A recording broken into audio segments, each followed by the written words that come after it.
So with that, I'm happy to shut up and take any questions that you may have. And for goodness sake, use Rick's organisation and use your other mentors that exist within your life. Whether it be some bloke that played 300 games and understood the game better than anyone you know, or whether it might be a bloke that never played a game of footy but he understands it all. But you've all got mentors, you've all got good people in your lives that understand the game. Talk to them, ask them how you're going, and be, you know, we all can get better. Okay, any questions? I might go first, Drummy, if I could. How did you go about organising your first mentor? And what did you think were the biggest things that you got out of it? So David Whedon, I suppose, was possibly my first coaching mentor. David's probably been at about 8 of the 18 clubs.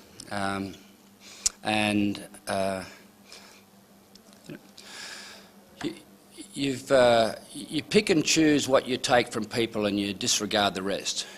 So some blokes like Dave Whedon, and so a few of you would know Dave.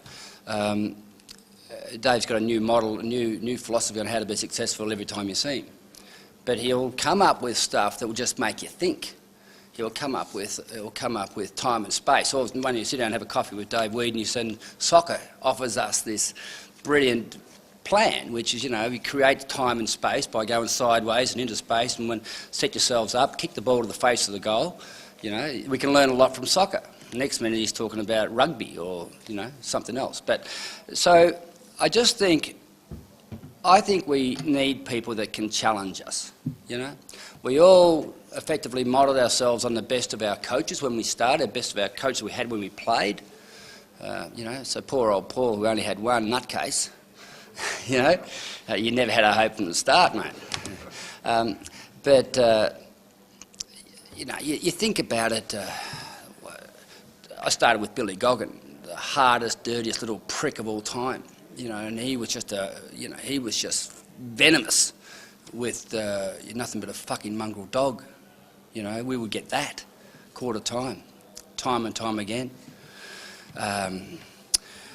You know, Tommy Hafey would just run you so hard, and he would just get into your head about you have to run and chase and tackle and run and chase and tackle and link up and run and chase and run and chase. Kick the ball long. You know, I think he still thought he had Royce Hart playing centre half forward, but you know, kick the ball long and run and chase and tackle and John Devine was all blood and guts, all blood and guts. So effectively, those first 3 coaches really never taught us anything about playing the game.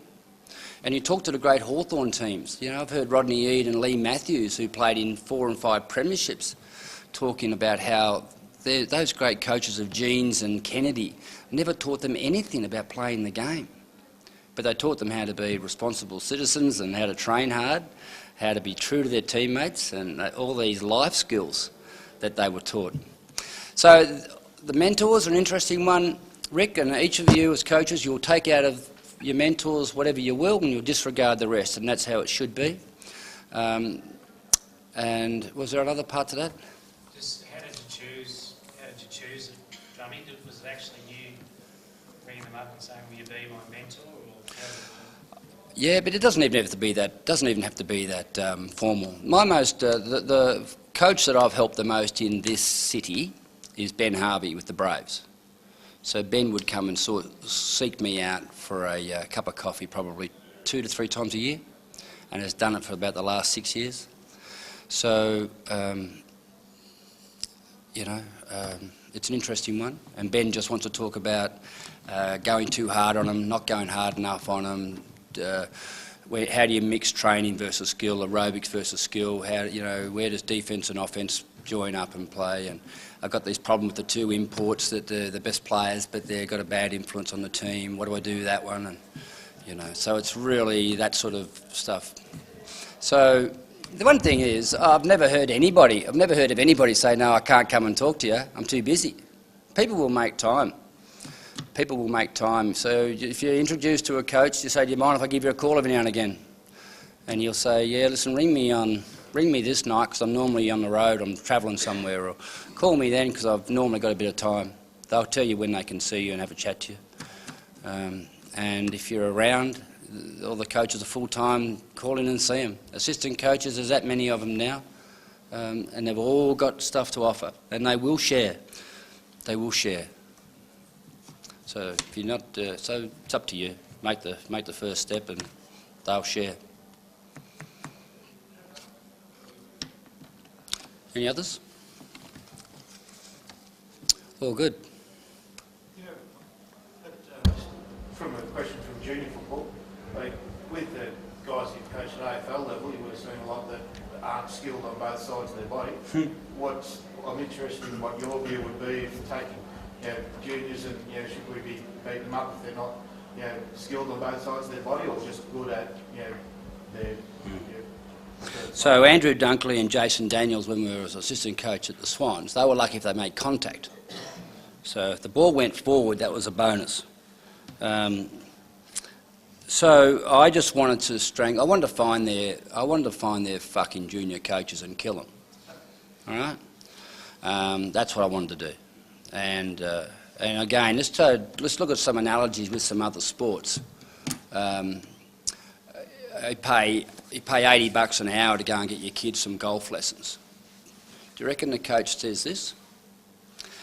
G'day, little Macca. Now, Macca, today what we're going to do, we're going to work how to bit of course management today. I'm 8. Macca, we're going to show you how to course management, all right? So you've got to make sure we avoid those trees up there on the left, and we'll lay up so we pull up just shy of the bunker. Now, this green slopes away to the back, so we're going to have to land at the front of the green, and we'll run the ball up just nice and slow, okay? It's a really fast green, so we're even better if we leave our second shot just short of the bunker. Little Macca he hits the ball and he hits it 30 metres sideways. See, in golf, our junior coaches teach our kids one thing: how to hit the ball, how to grip the club, where to stand, how to swing, how to hit the ball, how to follow through. And they will spend hours teaching the kid nothing other than how to hit the golf ball.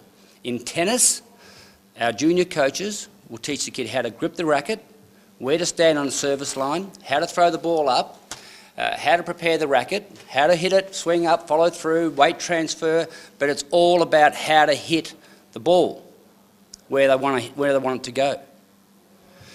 Now, I don't know if junior football has changed in my time, but I was always told, boys, you've got to get in first. It's one up, one down. Get caught behind, you punch.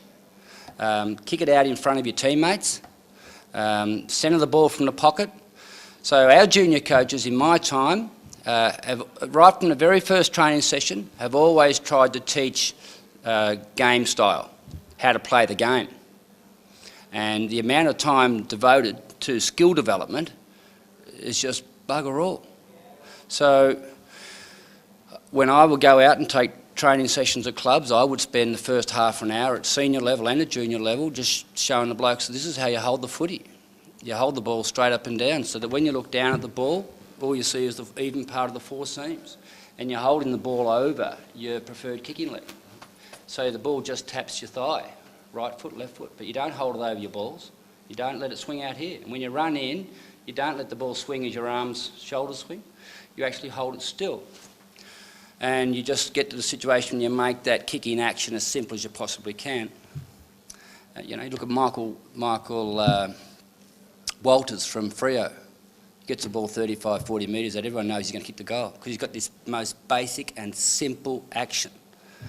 You've got other blokes that swing the ball around all over the place, go out on an arc. It's just toss the coin whether or not they're going to kick it or not. So again, skill development is something that we just keep making excuses for. And the reason is quite simple, is that you can still be a pretty good footballer with poor skills, because you might be exceptionally fast, exceptionally tall, you might be unbelievably courageous, and you've got all these other attributes in the game that sort of make you sort of worth a spot in the team. And coaches will just sort of turn a blind eye to you continually missing your target because you give us all this other stuff that we don't have.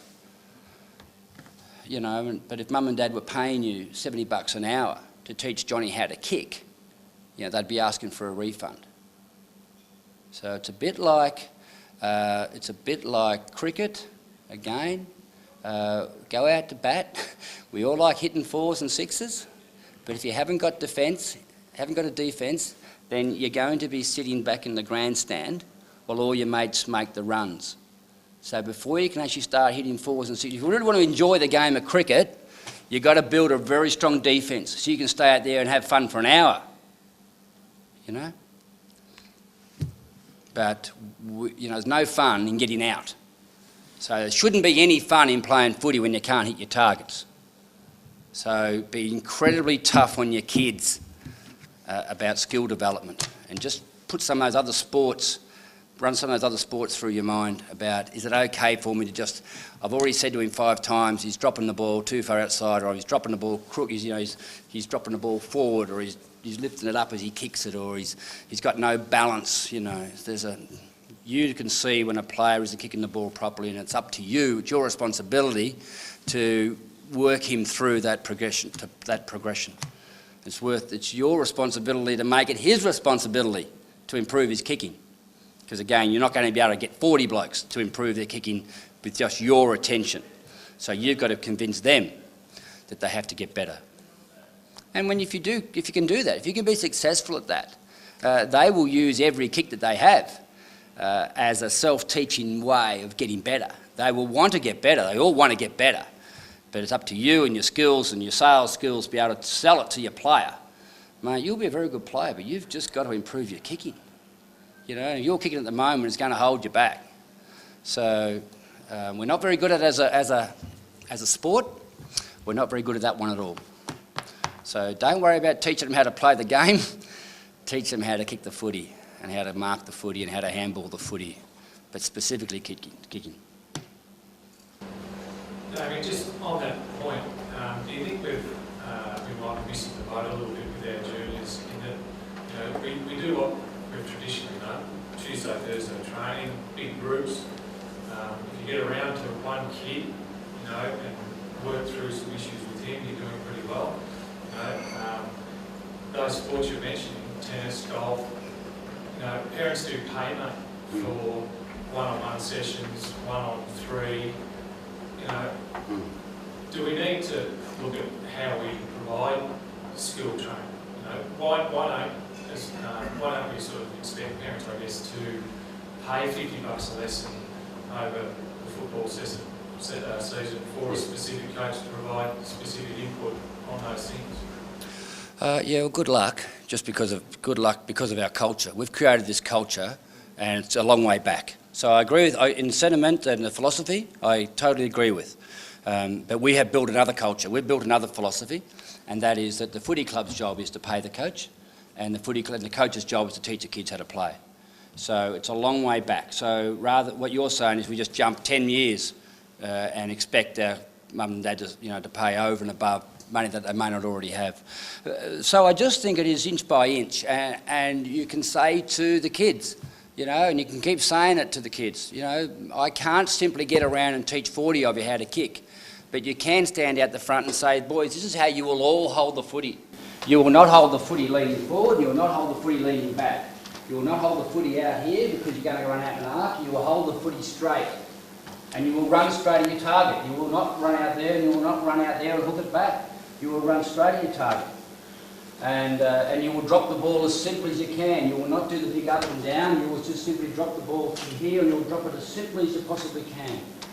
Because it's a very, very difficult skill, and doing anything else other than the most basic, doing anything else other than what Michael Walters does is making an already really difficult skill even more difficult. So why would you purposely do that, boys? It's time now to change, and I'm sure you're all aware of how easy it is to change when they are younger than when they are older.